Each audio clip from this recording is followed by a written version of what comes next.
നിങ്ങളുടെ ഇഷ്ട പരമ്പരകൾ എക്സ്ക്ലൂസീവായി സൺ നെക്സ്റ്റ് ആപ്പിലൂടെ തികച്ചും ഫ്രീ ആയി. ഇപ്പോഴേ ആപ്പ് ഡൗൺലോഡ് ചെയ്യൂ. അവളുടെ വയറ്റിൽ വളർന്ന ആ കുഞ്ഞിനെ ഇയാൾ എന്ത് ചെയ്തെന്ന് അമ്മ ഇയാളോട് ചോദിച്ചു നോക്ക്.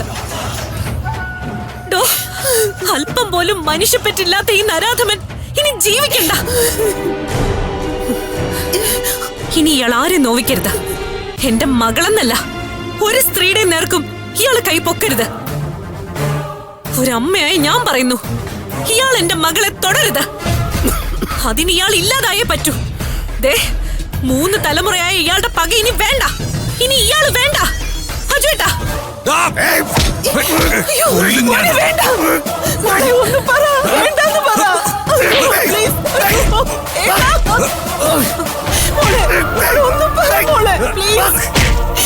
എല്ലാം എനിക്കറിയാം. പക്ഷെ നിങ്ങളുടെ കൈ കൊണ്ട് ഇയാള് മരിക്കരുത്. വേണ്ടെന്നൊന്നും പറ മോളെ, പ്ലീസ്. നീ അമ്മയെന്ന് വിളിച്ചത് സത്യസന്ധമായിട്ടാണെങ്കിൽ, നിന്റെ ആ വിളിയിൽ കുറച്ചെങ്കിലും ആത്മാർത്ഥത ഉണ്ടായിരുന്നെങ്കിൽ ഈ അമ്മ പറയുന്നതൊന്ന് കേൾക്കണം. ഏട്ടനൊന്നും ചെയ്യരുത്. ഇനി ഒരിക്കലും നിങ്ങളുടെ പുറകെ ഏട്ടൻ വരില്ല. ഞാൻ നോക്കിക്കോളാം. നിന്റെ അമ്മയാ പറയുന്നേ. മോളെ, അയ്യോ പൊന്നു മക്കളെ, നിങ്ങൾ ഈ പാതകത്തില് പങ്കുചേരരുത്. അമ്മയുടെ അപേക്ഷയാ. മോളെ, ഞാൻ നിന്റെ കാല് പിടിക്കാം. വേണ്ട മക്കളെ, നിങ്ങൾ ഈ അമ്മയെ ജീവനോടെ ഇല്ലാതാക്കരുത്, പ്ലീസ്. അജുട്ടാ, അമ്മ ഒരിക്കലും ഈ മകളുടെ കാല് പിടിക്കരുത്. എന്നെ ജീവിതത്തിൽ ഏറ്റവും വലിയ പാപിയാക്കരുത്. ഞാൻ അമ്മയെന്ന് വിളിച്ചത് നിറഞ്ഞ മനസ്സോടെയാ. ഈ മകള് അമ്മയുടെ കാൽക്കൽ വീഴേണ്ടത്.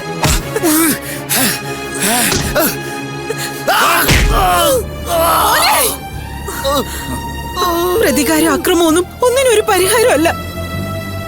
കോപം കൊണ്ട് യുക്തിയില്ലാതെ പ്രവർത്തിച്ച് സ്വന്തം ജീവൻ തന്നെ അപകടത്തിലാക്കുന്ന ഒരു മാനസിക രോഗിയാ എന്റെ ഏട്ടൻ. നിങ്ങളായിട്ട് ഏട്ടനൊരു ആപത്തും വരുത്തരുത്. ഏട്ടനോട് ഞാൻ പറഞ്ഞോളാം. ഏട്ടൻ കാരണം നിങ്ങൾക്ക് ഒരു ആപത്തും വരില്ല. ഇത് അമ്മയുടെ വാക്കാ. ഈ അമ്മയുടെ വാക്ക് മോക്ക് വിശ്വസിക്കാൻ പറ്റുമെങ്കിൽ നിങ്ങൾ വിശ്വസിക്കേ. ഇനി നമ്മൾ തമ്മിൽ കാണില്ല. അത് എന്റെ ഉറപ്പാ. പോരെ അമ്മ, എന്റെ ഏട്ടനെ ഞാൻ നോക്കിക്കോളാം. എന്റെ ശവത്തി ചവിട്ടിയെ ഏട്ടൻ നിങ്ങളുടെ പുറകെ ഇനി വരൂ. നിങ്ങൾക്കിനി എന്റെ ഏട്ടന്റെ ഭാഗത്ത് നിന്ന് ഒരു പോറല് പോലും ഏൽക്കില്ല. നിങ്ങൾ പൊയ്ക്കോ. ഇനി ഇവിടെ നിൽക്കണ്ട. നിങ്ങളുടെ കൈ കൊണ്ട് ഒരു തുള്ളി ചോര പോലും പൊടിയരുത്. എല്ലാ പ്രശ്നങ്ങളും ഈ അമ്മ പരിഹരിക്കും. ഇത് ഈ അമ്മയുടെ അപേക്ഷയാ. എന്നെ നിങ്ങൾ കൈവിട്ട് കളയരുത്.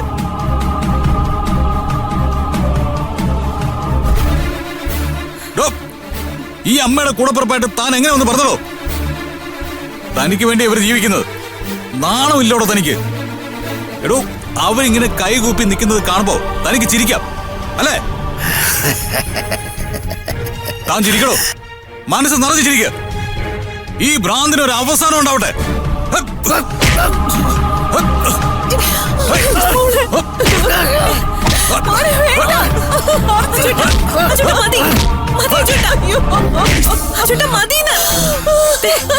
ഇനി നമ്മൾ ഇവിടെ നിന്നാ ശരിയാവില്ല.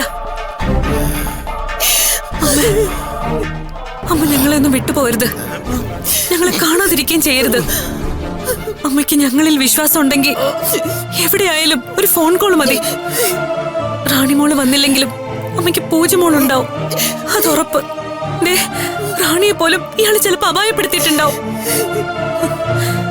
സ്വന്തം ചോരയ്ക്ക് പോലും വില നൽകാത്ത ഇയാളിൽ നിന്ന് ഇതിനപ്പുറം എന്ത് പ്രതീക്ഷിക്കാനാ അമ്മ? അമ്മ എവിടെ ഉണ്ടെങ്കിലും ഞങ്ങളെ ഒന്ന് വിളിച്ചാ മതി. ഞങ്ങൾ ഓടിയെത്തും. ഇത് ഞങ്ങളുടെ വാക്കാ. ഈ ഭ്രാന്തനെ അമ്മ തന്നെ കൈകാര്യം ചെയ്യ. ഞങ്ങൾക്ക് ഇയാളൊരു എതിരാളിയല്ല.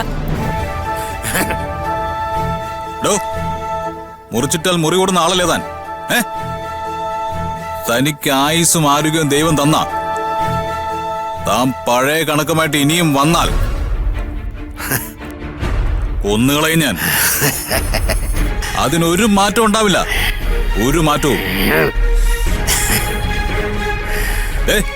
ഞങ്ങൾക്കതിന് കഴിയുമെന്ന് തനിക്ക് ബോധ്യമുണ്ടായാൽ മാത്രം മതി. കേട്ടോ?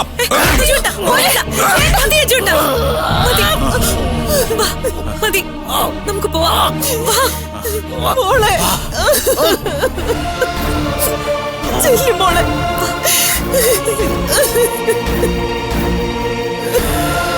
അയ്യോ,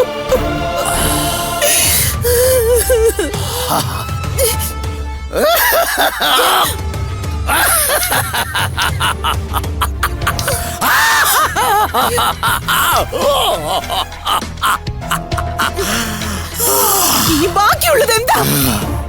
ഒന്നുകൂടി ബാക്കിയുണ്ടല്ലോ അല്ലേ? ഞാൻ എന്നെ കൂടി ഇങ്ങ് അവസാനിപ്പിച്ചേക്ക്. ഞാനിനി വേണ്ട, ഞാനും ഏട്ടനും വേണ്ട. മടിക്കണ്ട, ഒരു കൈപ്പിടി ദൂരത്തിലാ ഞാനിപ്പോ നിൽക്കുന്നെ. ഒന്ന് അമർത്തിയാ മതി. ഏട്ടന്റെ കൈയാകുമ്പോ എനിക്ക് സമാധാനം കിട്ടും. സമാധാനമായിട്ട് നമുക്ക് എല്ലാം അവസാനിപ്പിക്കാം. എന്നോട് ചെയ്യാവുന്ന ഏറ്റവും വലിയ കരുണ അത് ചെയ്യാൻ ഏട്ടന് കഴിയണം. അങ്ങനെ മരിക്കാനും കൊല്ലാനും വേണ്ടിയായിരുന്നെങ്കിൽ ഞാൻ കണ്ട കനവെല്ലാം വെറുതെ ആയിരുന്നില്ല മോളെ.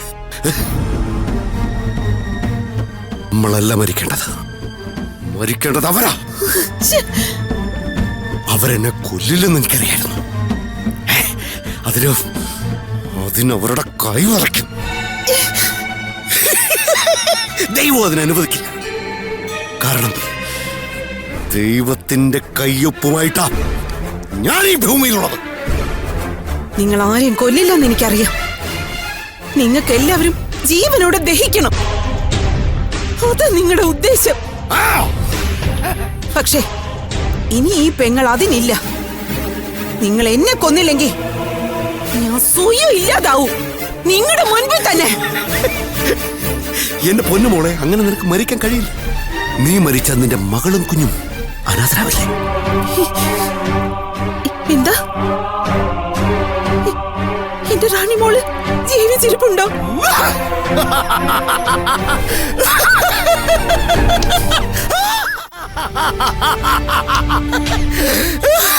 എന്താടി നീ ഞെട്ടിപ്പോയോ? നിനക്ക് മരിക്കണ്ടേ? അവരെ കണ്ടാൽ നിനക്ക് മരിക്കണ്ടേ? ഞാൻ നിന്നെ കൊല്ലണോ അല്ലേ? ഞാൻ കൊന്നില്ലെങ്കിൽ നീ സ്വയം ചെയ്യും. എന്താ ചെയ്യണ്ടേ? ഒന്ന് നിർത്താനല്ലേ പറഞ്ഞേ? ഈ ഭ്രാന്തൊന്ന് അവസാനിപ്പിക്ക്. എന്റെ റാണി അവളുടെ കുഞ്ഞും ജീവിച്ചിരിപ്പുണ്ടെങ്കിൽ അവൾ എവിടെ? എനിക്ക് മറ്റൊന്നും വേണ്ട. ഏട്ടൻ എന്നെ എന്ത് വേണമെങ്കിലും ചെയ്തോ, എന്റെ റാണി മോളും കുഞ്ഞും വേണം എനിക്ക്. നിന്റെ ജീവനും എന്റെ ജീവനും എന്റെ കയ്യില. നിന്റെ മകളുടെ ജീവനും അവളുടെ കുഞ്ഞിന്റെ ജീവനും അതും എന്റെ കയ്യില. നന്ദഗോപന്റെ ഭാവിയും പൂജയുടെ ഭാവിയും അവളുടെ കുഞ്ഞിന്റെ ഭാവിയും എല്ലാം എന്റെ കയ്യില.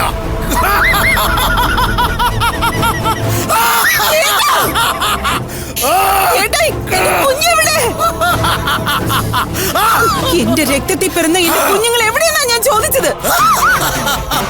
ഞാൻ എന്ത് വേണമെങ്കിലും ചെയ്യാം, ഏട്ടൻ പറയുന്ന പോലെ കേൾക്കാം.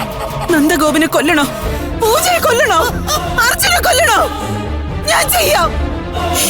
റാണിയും കുഞ്ഞും എവിടെ എന്റെ ഏട്ടാ?